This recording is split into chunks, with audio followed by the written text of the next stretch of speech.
ಯಾಕೆಂದ್ರೆ ಆ ಮಕ್ಕಳನ್ನ ಹೊಡಿಬೇಡಿ, ಬೈಬೇಡಿ, ನಾವೇನೋ ವಿಚಾರ ಹೇಳ್ತೀವಿ ನಿಮ್ಗೆ, ಮಕ್ಕಳಲ್ಲಿ ಇಂಥ ಸಮಸ್ಯೆಗಳಿದೆ ಅದನ್ನ ತಿದ್ದಿ ಅಂತ ನಮಗೆ ನಿಜಕ್ಕೂ ಅವ್ರು ಹೇಳಿದ ರೀತಿ ನಿಜಕ್ಕೂ ತುಂಬಾ ಖುಷಿ ಕೊಡ್ತು. ಆದ್ರೆ ಬದಲಾಗಬೇಕಾದವ್ರು ಯಾರು? ಆದ್ರೆ ಬದಲಾವಣೆ ಯಾರಿಂದ ಆಗ್ಬೇಕು?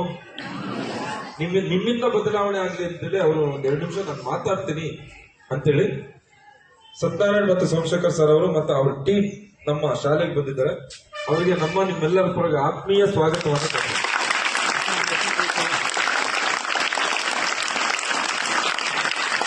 ವಿಚಾರ ಏನಂದ್ರೆ, ಇತ್ತೀಚೆಗೆ ತಾನೇ ನಾನು ಸುಮಾರು ಟೈಮ್ ಅಬ್ಸರ್ವ್ ಮಾಡಿದ್ದೀನಿ. ನಾನು ಈ ಮೊಬೈಲ್ ಹಿಡಿದಂತ ವಿದ್ಯಾರ್ಥಿಗಳು ಮತ್ತು ಹುಡುಗಿ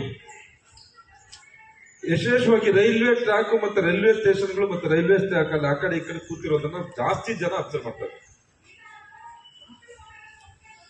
ಅದು ಯಾವ ಮಟ್ಟಕ್ಕೆ ಅಂದ್ರೆ, ಇತ್ತೀಚೆಗೆ ನೋಡಿ ಬೇಕಾದ್ರೆ ಮೊಬೈಲ್ ಅನ್ನ ತಲೆ ಬಗ್ಸ್ಕೊಂಡು ನೋಡ್ಬಿಟ್ರೆ ಬೇರೆ ಏನೂ ಪ್ರಪಂಚ ಗೊತ್ತಾಗಲ್ಲ. ಕಳೆದ ಕೆಲವೇ ದಿನಗಳ ಹಿಂದ್ಗಡೆ ರೈಲ್ವೆ, ಅದರಲ್ಲೂ ವಿಶೇಷವಾಗಿ ಎಲ್ಲಾ ಟ್ರೈನ್ಗಳಿಗೂ ಹೊಡಿತಾ ಇದ್ರು. ಒಂದೇ ಭಾರತ್ ಟ್ರೈನ್ ಬರೀ ಗ್ಲಾಸ್ನಿಂದನೇ ಆಗಿರೋದು. ಅದ್ರ ಒಳಗಿದ್ದವ್ರಿಗೆ ಕಲ್ಲು ಹೋಗಿ ತಗುಲುವಷ್ಟು ಮಟ್ಟಿಗೆ ಕಲ್ಲುಗಳನ್ನ ಬೀಸೋದು. ಏನು ಹುಚ್ಚುತನ ಇದು? ಯಾರಿಗೆ ಲಾಭ ಅದರಿಂದ? ಇವಾಗ ನಿಮ್ ಕೈಯಲ್ಲಿ ಕಲ್ಲಿದೆ. ಸಪೋಸ್ ಇವಾಗ ನೀವು ಒಂದು ವಿಚಾರ ಮಾಡಿ, ರೋಡಲ್ಲಿ ಹೋಗ್ತಾ ಇರ್ತೀರಾ ಅಂತ ಅನ್ಕೊಳ್ಳಿ. ರೋಡಲ್ಲಿ ಹೋಗ್ತಾ ಇದ್ದೀರಿ, ಸುಮಾರು ಜನ ಓಡಾಡೋದು ನೋಡು, ಕಲ್ಲು ಸುಮ್ಮನೆ ಕೈಯಲ್ಲಿ ಕಲ್ಲಿದೆ, ಸುಮ್ಮನೆ ಬೀಸ್ತಾ ಇರ್ತಾನೆ, ಕಲ್ಲು ಹೊಡಿತಾ ಇಲ್ಲ, ಸುಮ್ಮನೆ ಬೀಸ್ತಾ ಇರ್ತಾನೆ, ಸುಮ್ಮನೆ ಹಿಂಗೆ ಅಂತ ಇರ್ತಾನೆ. ಅವಾಗ ಸುತ್ತಮುತ್ತ ಇರೋರೆಲ್ಲ ಹೇಗ್ ಮೈಂಡ್ ಮಾಡ್ತಾ ಇರ್ತಾರೆ? ಭಯ ಬಿಡೋದೊಂದು, ಅವನಿಂದ ಸ್ವಲ್ಪ ದೂರ ಹೋಗುವಂಥದ್ದು. ಆಮೇಲೆ ತುಂಬಾ ದೂರ ಹೋಗೋವರೆಗೂ ಅವ್ನು ಎಲ್ಲಿ ಕಲ್ಲು ನಮ್ಮ ಹಿಂದ್ಗಡೆ ಗೊತ್ತಿಲ್ಲದೆ ಆಗ್ಬಿಡ್ತಾನೆ ಅಂತ ಹೇಳಿ ಏನ್ ಮಾಡ್ತೀರಿ? ಹಿಂದೆ ಮುಂದೆ ನೋಡ್ಕೊಂಡು ಹೋಗ್ತಿರ್ತಾನೆ. ಅಂದ್ರೆ ಅವನು ಯಾರೋ ಕಲ್ಲು ಬೀಸ್ತಾ ಇದ್ದಾನೆ, ಅವನು ಯಾರು ಹುಚ್ಚಿರ್ತಾರ ಇದ್ದಾನೆ ಪಾಪ. ನಿಮ್ಮನ್ಸಲ್ಲಿ ಟ್ರೀಟ್ಮೆಂಟ್ ಇತ್ತು, ಅವ್ನು ಗೊತ್ತಿಲ್ಲ ಏನ್ ಮಾಡ್ತಾ ಇದ್ದೀನಿ ಅಂತೇಳಿ. ಅದಕ್ಕೆ ನೀವು ಎಲ್ಲ ಗೊತ್ತಿದ್ದು ಕಲ್ಲು ಬೀಸ್ತೀರಿ ಅಂದ್ರೆ ಅಲ್ಲ, ಅವರು ಪಾಪ ಅವ್ನು ಗೊತ್ತಿಲ್ಲ ಅವ್ನು ಏನ್ ಮಾಡ್ತಾ ಇದ್ದಾನೆ ಅಂತ, ಅವ್ನು ಏನಾಗಿದೆ ಅಂತ ಗೊತ್ತಿಲ್ಲ. ನಿಮ್ಗೆಲ್ಲ ಗೊತ್ತು, ಎಲ್ಲ ಗೊತ್ತಿದ್ದು ಕಲ್ಲನ್ನ ನೇರವಾಗಿ ಇದಕ್ಕೆ ಹೊಡಿತಾ ಇದ್ದೀರಂದ್ರೆ, ಕಿಟಕಿಯಿಂದ ಒಳಗೆ ಹೋಗಿ ಅವ್ನು ಯಾರಿಗೋ ಹೊಡಿತಾ ಇದ್ದ ತಲೆಗೆ ಅಂದ್ರೆ ಪಾಪ ಅವನಿಗೂ ಮಕ್ಳಿದ್ದಾರೆ, ಅಪ್ಪ ಅಮ್ಮ ಇದ್ದಾರೆ, ಹೆಂಡತಿ ಇದ್ದಾರೆ, ಮಕ್ಳಿದ್ದಾರೆ, ಇಲ್ಲ ಯಾರನ್ನೋ ಅವ್ನು ನೋಡ್ಕೊಳ್ಬೇಕಾಗಿತ್ತು, ಎಲ್ಲೋ ಕೆಲ್ಸಕ್ಕೆ ಹೋಗ್ತಾ ಇದ್ದಾನೆ.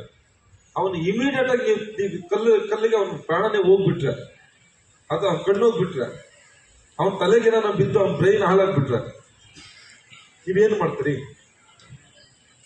ಒಂದು ಸಣ್ಣ ಎಕ್ಸಾಂಪಲ್ ನಾನು ಹೇಳ್ತೀನಿ. 2 ದಿನದಿಂದ ನಡೆದ ಘಟನೆ ಸರ್ ಇದು.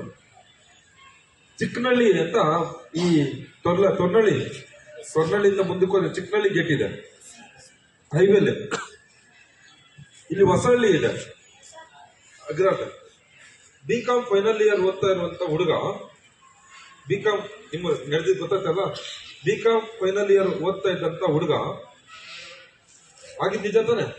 BCom ಫೈನಲ್ ಇಯರ್ ಓದ್ತಾ ಇದ್ದ ಹುಡುಗ ಅವನ ಮಾವನ ಮಕ್ಕಳನ್ನ, 2 ಮಕ್ಕಳನ್ನ ಕೂರ್ಸ್ಕೊಂಡು ನೆಂಟರ ಮನೆಗೆ ಹೋಗ್ತಾ ಹೈವೇಲಿ ಇನೋವಾ ಬಂದು ಹೊಡೆದ್ಬಿಟ್ಟಿದೆ. ಇನೋವಾ ಬಂದು ಹೊಡೆದ ಏಟಿಗೆ ಆ ಹೆಣ್ಣು ಮಗು ಮೇಲಿಂದ ಎಗರಿ ಮತ್ತೆ ರೋಡಲ್ಲೇ ಬಿದ್ದೋಗ್ಬಿಟ್ಟು ಅಲ್ಲೇ ಸ್ಪಾಟ್ ಡೆತ್ ಆಯ್ತು. ಆ ಹುಡುಗ 4 ವರ್ಷದ ಹುಡುಗ ಸದ್ಯಕ್ಕೆ ಎದುರ್ಕೊಂಡು ಹೋದನು, ಒಂದು ಗಿಡಕ್ಕೆ ಬಿದ್ದು ಕಾಲ ಪೂರ್ತಿ ಬಿದ್ದು ಇದಾಯ್ತು. ಓಡ್ತಾ ಇದ್ದ ಹುಡುಗ ತುಂಬಾ ಒಳ್ಳೆ ಬುದ್ಧಿವಂತ ಇದ್ದ ಹುಡುಗ, ಬಿದ್ದಿದ್ದ ಏಟಿಗೆ ತಲೆ 1 ಸೆಂಟಿಮೀಟರ್ ಅಷ್ಟು ಮೆದುಳು ಸೈಡ್ ಬಂದ್ಬಿಟ್ಟಿದೆ. ಒಂದೇ ಇಮಿಡಿಯೇಟ್ ಆಪರೇಷನ್ಗೆ 35 ಲಕ್ಷ ರೂಪಾಯಿ ಕಟ್ಟಿ ಅಂತ ಹೇಳ್ತಾ ಇದ್ದಾರೆ. ಆದ್ರೆ ಗ್ಯಾರಂಟಿ 1% ಕೂಡ ಕೊಡಕ್ ಸಾಧ್ಯ ಇಲ್ಲ ಅಂತ ಹೇಳ್ತಾ ಇದ್ದಾರೆ. ಅಂದ್ರೆ ಅಚಾನಕ್ಕಾಗಿ ಆಗಿರುವಂತದ್ದು. ಇವತ್ತಿಗೂ ಅವ್ರ ಇಡೀ ಕುಟುಂಬ ಕಣ್ಣೀರಲ್ಲಿ ಇದ್ದಾರೆ. ನಿಮ್ ಕೈಯಲ್ಲಿದ್ದಂತ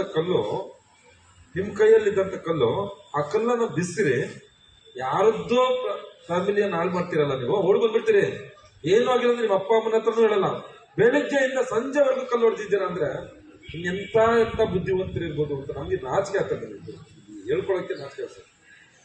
ಪ್ರತಿದಿನ ಬೆಳಗ್ಗೆ ಒಂದು 5 ನಿಮಿಷ ಹೇಳ್ತೀವಿ ಸರ್ ವಿಚಾರಗಳು.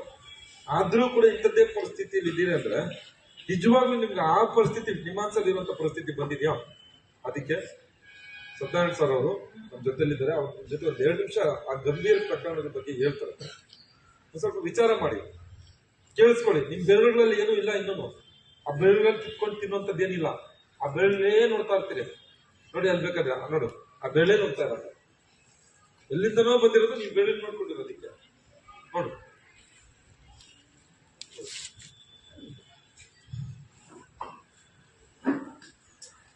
ಎಲ್ಲರಿಗೂ ನಮಸ್ಕಾರ.